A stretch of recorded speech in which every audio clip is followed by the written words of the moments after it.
Hello, welcome to the channel. My name is Karsh Goblin and this is the Goblin Cave TV, and today we are looking at the Sentinel Comics role-playing game. We're looking at the quick start, or starter kit I should say. The Kickstarter core rulebooks is pretty much almost delivered right now. We're about a month out from getting it. I missed out. I didn't even know it was on quick start, or Kickstarter I should say, and I'm really annoyed. So I've actually, last night I tracked down a vendor that's selling pre-orders for the Kickstarter, so I've got myself at least one. But this is a fun comic book style game. It's very much rules light. It's very much open to interpretation, where it's more about your creativity, and you're taking the form of your favorite comic book heroes or the comic book heroes that you want to play yourself. So I've got it here, and I just want to point out a few things about this quick start, the quick start starter kit, or it's a starter kit, not the quick start book. So firstly, it's not in the box. That to me is an annoyance. It's not in the box store, but it does some things really well. So this is just a sleeve cover, but the cover is your GM's guide, which is awesome. That's a really, really good design. Again, much as I don't like the fact that it's in a box, because I much prefer boxes. You got your gameplay guide, which is what we're going through today. You also have, so I just got collecting them here, character folios, lots of them, and they're very diverse. So these are your superheroes from Sentinel Comics. They have a lot of great detail on not just the character themselves, but also their motivations, their styles, and etc. And we're going to have a look at a little bit of the characters as well, just because it kind of explains how the scenes transform. Because in this system, it escalates. Like each scene escalates from very minor to the extreme. And just like comic book heroes in comic books, they don't use their most powerful abilities at the start of a battle. They use it at the end, when everything's very vital, everything's really on the line. And you don't access your most powerful abilities until you get to those stages. And that's how it escalates. And I really, really like that. But we'll get into that shortly. So we've also got, this is the other thing I really like about this. They take comic books really seriously in this game. Each session is a comic book issue. So you can run them as standalone one-shots. You can probably expand them out to be bigger, but they're issues. They're comic book issues. They're written as comic book issues, and they're played as comic book issues. And I really, really think that's amazing. I think that's an awesome way of doing it. You even get a bookmark. I know I usually say that books that have that the bookmark tab, the little bit of ribbon, just spend that extra $2 in packaging. People, it's so nice to have those bookmarks inbuilt to the books, but in this case we get one in our starter kit. So that's awesome. So again, today we're going to be looking at the gameplay guide for the starter kit. We don't have access to the full rules. We're not that big of a channel, sorry. But I also wanted to point out that last week, last week we had a look at RuneQuest, because I haven't played it before. I didn't even know about it. If I knew about it, I never read about it, never read how good it was. And I was so impressed by it that after the show, I actually went and bought this. As soon as we finished up the show, I went out and got this, even before I started editing. This is amazing, and it is so goddamn heavy. But RuneQuest is amazing. Go check that out. That was last week's episode. But today we're looking at Sentinel Comics, the role-playing game. It is by Greater Than Games, a company which I had never heard of until I picked up this grip. I've actually owned this for a while and haven't really looked into it as much. And this is why we do this series. So I've got this massive collection of role-playing games. and I don't look at them, and I don't read them. I don't have the time to read them. So this is why we do this, to get me into them and to show them off to you. So it's a really comic book style game. Like, it is super, super comic book. Now, this quick start game doesn't have character creation. Now, we don't usually talk about character creation anyway in these sessions, like in these talks, but it doesn't have character creation. So you're stuck currently with the game, with the ones that are provided.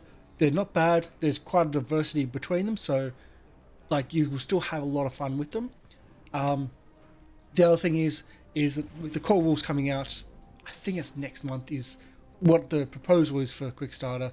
But then again, of course, COVID, it could be a bit delayed. A lot of Kickstarters have been delayed this year. A lot of them, unfortunately.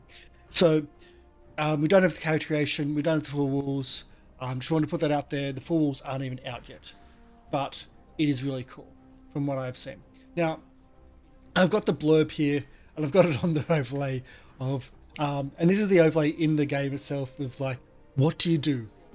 So it's got a what do you do as a GM, what do you do as the heroes, and what do you do as the character, and what do you do as the player.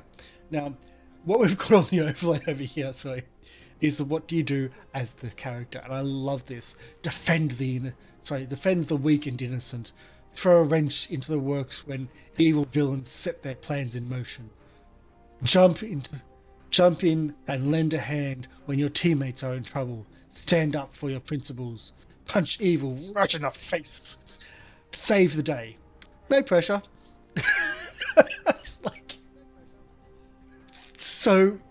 That's really, really cool. If you like comic books, comic book superhero specifically, this is the game for you. This is really, really the game for you. And you just, the idea is, even when it talks about attack, you're not just attacking to do damage. You're attacking to distract. You're attacking to you do a swift uppercut to knock him off his feet. Like these type of things. You really need to you don't just do a stealth ball. No. You become one with the shadows, so that only your eyes can be visible to know that you are watching them. The idea is to take on that role and to take the style of the comic book into your play and into your descriptions, the player's descriptions as well, of what you're doing and how you're doing it and why you're doing it. So again, I have a filter over the actual PDF that we're using, just because of whiteness can be quite bright on the screen, so just a little bit dim, so the colors are a little bit dimmed. The PDF and the books themselves are a lot more vibrant, as you can kind of see from here compared to what's on the screen. Yeah. Just wanted to put it out. If it looks a bit that's just eyes. A lot of whiteness on the screen, which most PDFs can be quite distracting. So it is from Greater Than Games. You can check out Greater Than Games at greaterthangames.com. They've got a few other bits and pieces. They've got some freebie stuff as well for other issues. So again, issues is like one shot or like an episode. It's a different terminology, but I like it. It works in this context. It really does. It was published by Critical Hit Studios, I believe. So you've got the simple table of comments. Some people don't even have table of contents. RuneQuest didn't, which was really annoying, but this is great. You've got table of contents. You've got what do you do, gameplay examples, dice references, why do you do it, how do you do it, choose your action, power, quantity, status, rolling dice and results, playing the game, hero references, etc. This is what we've got here, which is as a hero, what do you do? That's what we've got written on the overlay. And it's also got the moderator and etc. So how this game works, we'll skip over that. So how this game works, we have dice, which is how we do for most games. Most games will have dice. But in this context, you don't have a d20, and you're not just rolling one dice to... not just rolling one dice against the difficulty. What you do, you declare your action. You say, okay, this is what I'm intending to do. This is how I'm going to do it, okay, so I'm going to use my flying skill because I'm going to fly over there. I'm going to use my leadership because I'm taking the lead in this situation, and then you take the status of like where you are in the scene, etc. So each of those on your character sheet is going to be a different dice. So the number on your character sheet is actually representative of the dice, not just a straight number. It's a dice. So if you have four for flying, well, that's a four. You've only got a D4. You can only roll that. But you roll all three dice. Idea with bigger dice being better for you, and you take the average. You take the middle dice out of the three, and that's the result that you get, which is kind of okay. It's kind of weird. So if you do have a really high stat and you have a really low stat, you'd still they're the ones. The really high stat can get to 12, but the really high stat can also get a 1. Can roll a 1, that is. So you kind of it's an interesting system of taking that average, and if there's a complication, because sometimes there are, because this is not just a succeed win, it's a can be a succeed with complication or a fail with a success, that type of thing. So if there's a complication with a success, you may take a little bit of damage, but the complication usually takes off with the lowest dice. But if you say fail spectacularly, then it's that big dice that you rolled. That's your payback. That's the failure dice, and the same with the success. Like it's a really interesting system. It would take a lot from my brain to get around. Like in play especially as a GM, because the GM has to be controlling everything and the puppetry strings. But I think it'd be really cool. I'd love to see this in play. I'd love to see this in action, because it's such a different idea of taking that average, and then those other dice are still there, but they can be used for other things if there's issues going on. And I really like that idea. So if you pause it there, that's the bit here of like the what you do, describe the scene, etc. It's got to talk about a Tyrannosaurus Rex on a bridge, trying to take out the bridge, and there's a So you can pause it there and you can read it, and it'll be a good idea, good example. So, so how we do these things is that we're not just a one person, you're part of a team, and you're working together as part of a team. You can have a loner quality, and the loner quality will probably do things differently in a scene than someone that has more of a team-based style of personality. The teammate might assist each other and do that type of stuff, and there are ways and systems for that. It's really simple.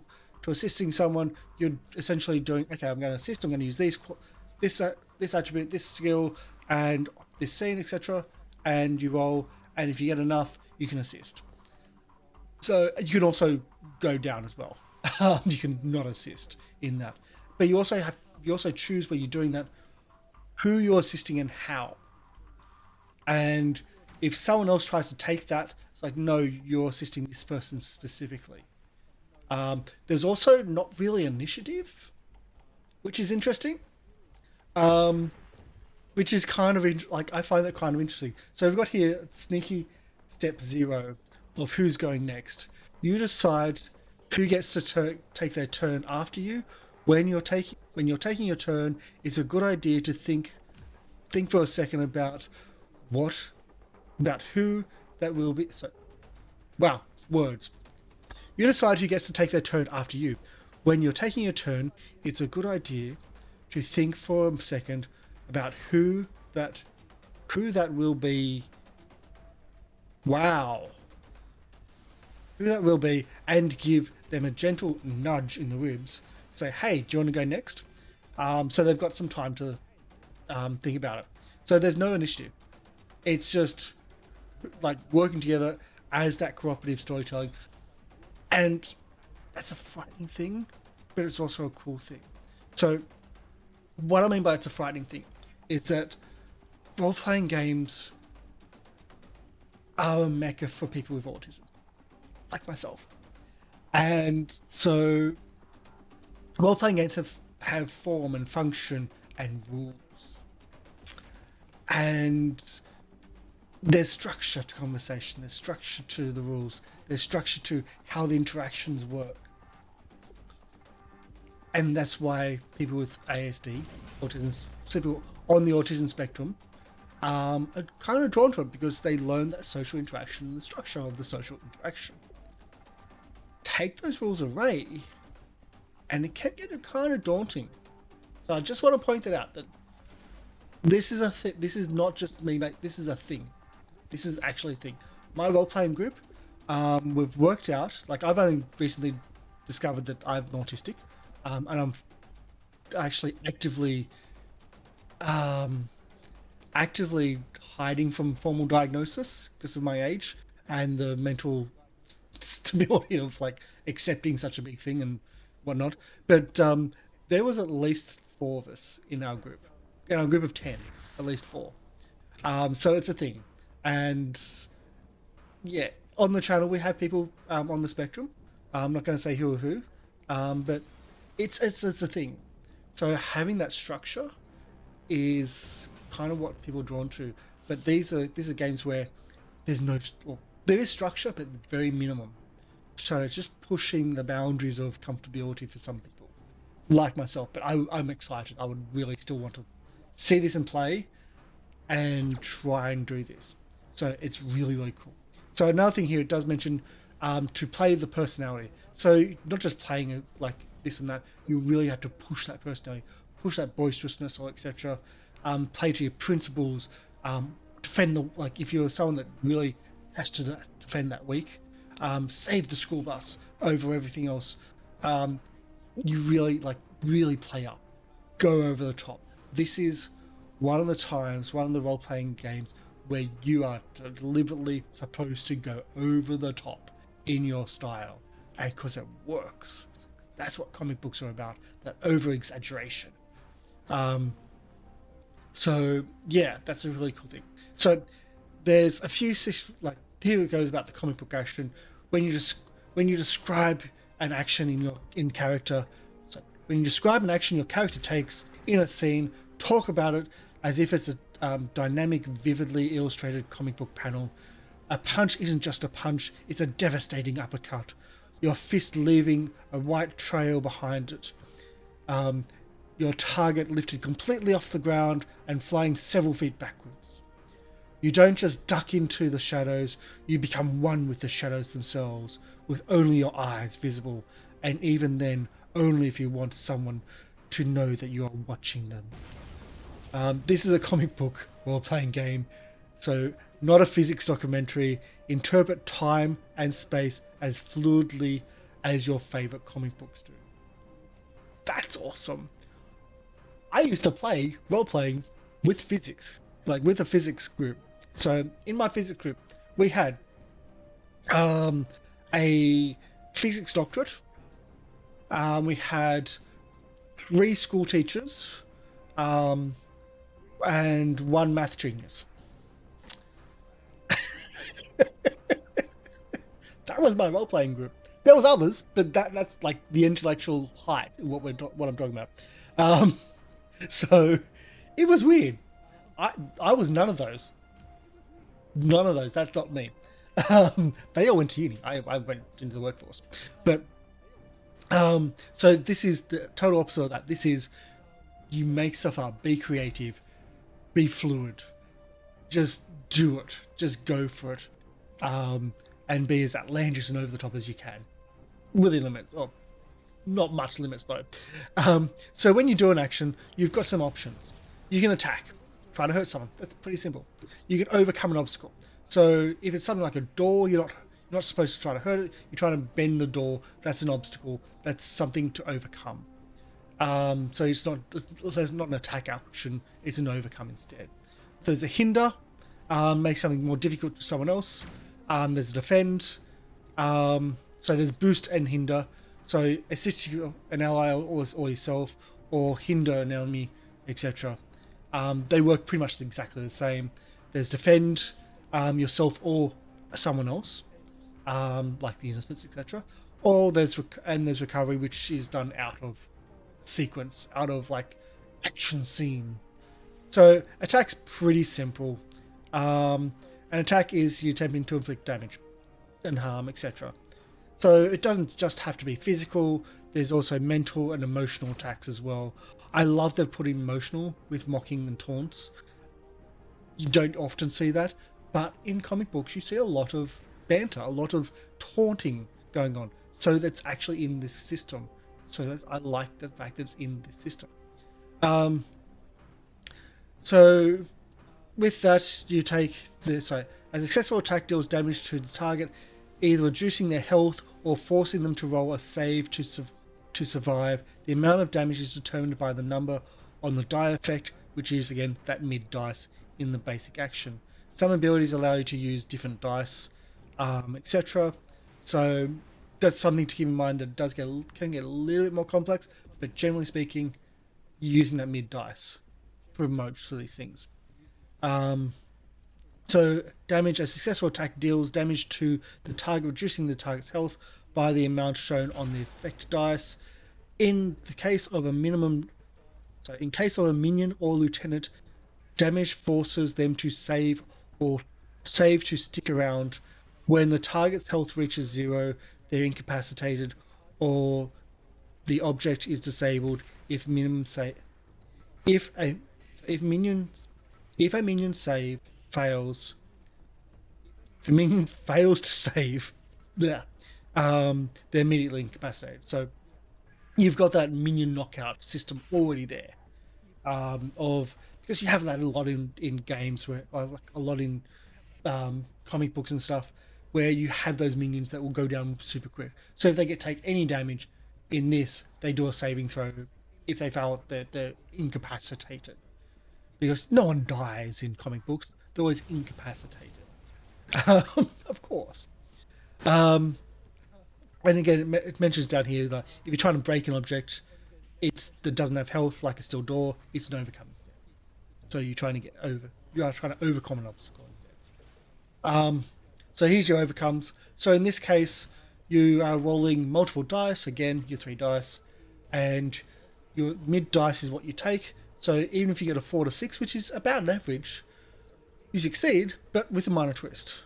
So you need to get an 8 to 11 to get a completely success, and a 12 plus, which is, let's face it, gonna be very hard to get the action succeeds beyond expectations. So when it comes to that, I will point out that there are ways of adding dice together. Like there's exceptions to things where you can add dice together. So you can get the mid dice as 12. Like you can go quite high. So, but it's getting 12 is going to be very, very hard no matter what, because you're still trying to use that mid dice for the most part. Again, mostly. So getting that's going to be very, very hard, but it's still possible. So it goes through here. You can pause it and read through when it talks about the utterly fails, the minor twists for succeeding, and etc. So I won't go into myself, but it gives you a good description of what that means, which is nice to see.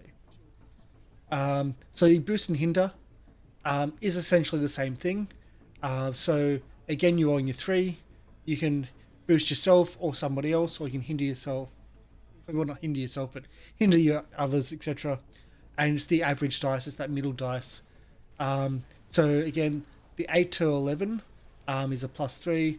A 4 to 7, which is more likely the average, is going to be just a plus or minus 2. So plus minus 3, plus minus 2, etc. And the 12 plus 4, minus 4, that's a massive, massive one. So then you've also got, or you can also choose to be a single thing or a persistent over the duration of the entire scene. So you've got your defend action. So defend action works in a case of you do your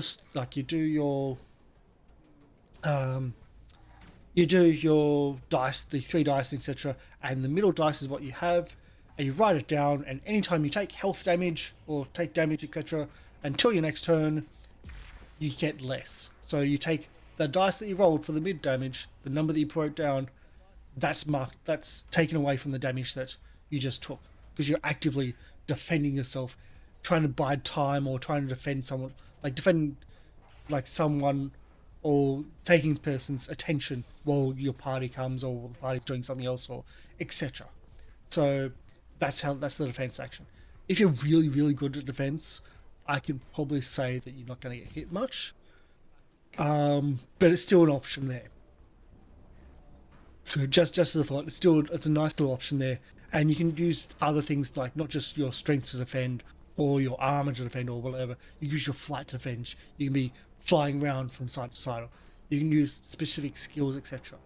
And so that's a really interesting part where you're looking at your scene going, okay, I want to use this, and we're at this level of the scene. You can choose what you're using, which is kind of really cool. Recovery, again, that's after the scene, so I'm not going to go into recovery and healing, but let's just say that recovering's pretty okay. It's not a dire situation type thing where you're healing over months of time for something like a Call of Cthulhu game or other dark game. So you've also got reactions, augmented actions. So these are going a little bit higher.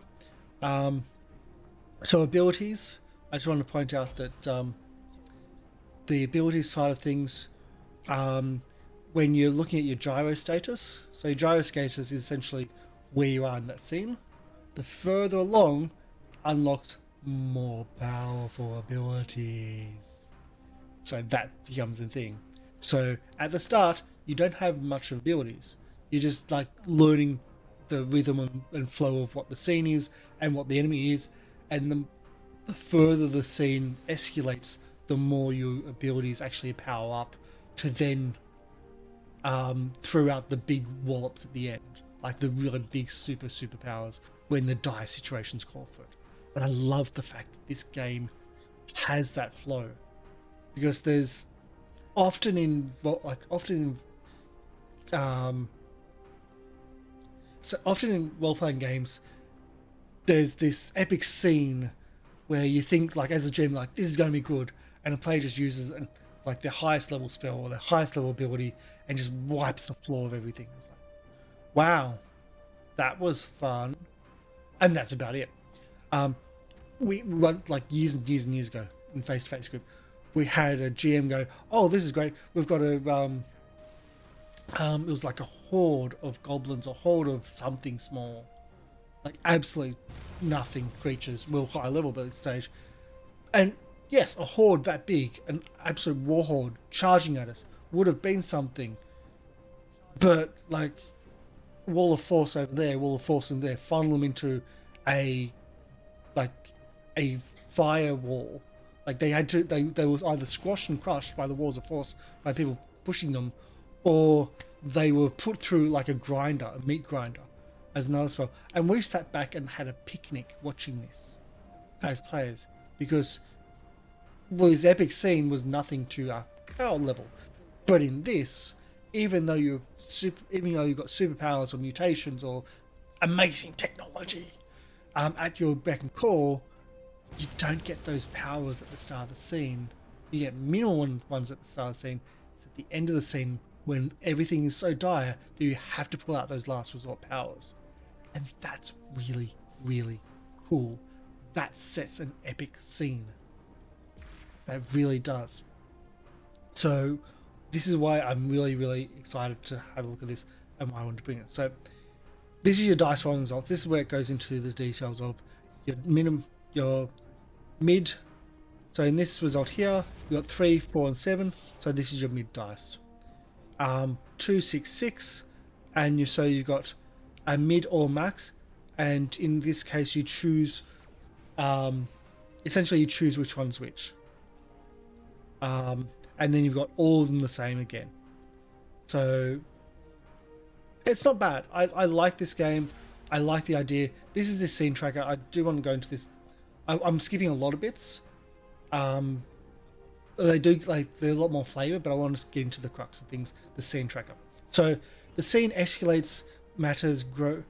As the scene escalates, matters grow increasingly dire, leading to the heroes pulling out all the proverbial stops. The Sentinel Comics RPG tracks the scene urgency and desperation with gyro. Every hero, villain, scene, every hero, villain, scene, and environment has its own gyro tracker. Gyro stands for green, yellow, red, out. So green, yellow, red, and out. Um, a tracker that starts with green and then negative circumstances push it into the yellow and then red, and so red zones, and potentially all the way out. For heroes and villains, this happens by losing health. For scenes, this happens according to a scene tracker. So I'll bring up Wraith, which is one of the characters, and we've got here. So we've got um, her health when she's got 26 to 21, she's in green. When she's 20 to 10, she's in yellow. When she's 9 to 1, she's in red. And so in this circumstance, when she's green, she's got a D10. When she's yellow, she's got a D8. When she's red, she's got a D6. There we go. So there you've got that tracking of bits and pieces. But also, this same page, this is the character folio for the character. It's also got your abilities here too. So you've got strike from the shadows, grappling hook, principle, like all these types of things. Just simple stuff for green. You got a utility belt. You got smoke bombs, etc. When you got there, when you got the yellow, and then you got your favorite knife, your culminating stab as your last resource. And I like that. Like I like that they've got it in those situations where it does extend, like it does go further. And even up the top here, it's got alias, who you actually are, and your hero name. So yeah. Anyway, so your scene tracker. The scene is a series of usually 8 boxes that get checked off each time the environment takes a turn. Other events such as twists can also cause the tracker to advance the character box. So when you have a twist of a succeed, there's a twist, you're causing the scene to get further and further into red. Just heads up. Or if you just fail spectacularly, etc. Other events again. So the first 2 boxes are coded green, then 4 yellow, then 2 red. After both boxes are filled up, so after both green boxes are filled up, every character in the scene is assumed in the yellow status, regardless of their personal status. When the yellow status box are filled, everybody is in the red. Some environments might have different numbers of boxes and different distributions among the 3 colors. Both. Yeah. Anyway, some scenes don't have an environment is highly neutral. In those cases, the environment's turn is just to check off a box. Character health. Characters and villains track their individual status using their health. The total health you have divided by into 3 roughly equal ranges. And when your health is in the first range, you're in green. When you're in yellow in second, and red, etc. Unlocking abilities. Specific abilities and scene environmental twists unlock when the trackers hit certain colors. A hero in the yellow scene has access to green and yellow abilities, and a hero on the hero sheet, being in the red unlocks pretty much everything. And being in the out zone only grants out ability, which I think is just passing out for the most part. If a hero gets desperate, they can take a minor twist minor twist to use an ability in the zone higher than the current zone. So yellow if they're in green, yellow if they're in green, or red if they're in yellow. Or if they're desperate, they can take a major twist to use any ability on the character sheet. The hero in the out zone has been knocked out, which is what I thought, which is what I was assuming here. Either from passing out from stress, or from fighting, etc. Yeah, they're just knocked out because no one really dies. It's superheroes. A hero's out ability represents the influence they still have on the battle, which they might be a tangible superpower that still only affects, so that still has an ongoing effect, etc. Because they're superheroes, of course. Okay, so just remember to click on something which I need to click on. So we've got twists, you've got hero points. Um, so it's a really cool system. Like, I won't go into all of it. I think we'll leave it there because, again, pick up this starter kit because it is amazing. Pick it up yourself. It's quite cheap. When as starter kits and starter boxes go, this is actually one of the really cheap ones. And I think it's got a lot going for it. It doesn't come with dice, but then again, I'm sure you've got collections of dice. Role players have massive collections of dice. Um, it does have multiple scenarios though, which is not common. Usually you'd only have one shot or one small little, maybe a 2 session game. This is like, it's got 6. It gives you multiple characters to choose from, although you don't have the ability to choose, like, to create characters. They don't have that option. They don't have that skills yet. Core rules coming up very, very soon. The Kickstarter delivering very soon. If it hasn't been too delayed by COVID, who knows? Lots of them have, but it's got a lot going for it. I think the style is really cool. It's very different from my personal style, as I mentioned with the ASD and that rules, the comfort of rules. This is very freeform.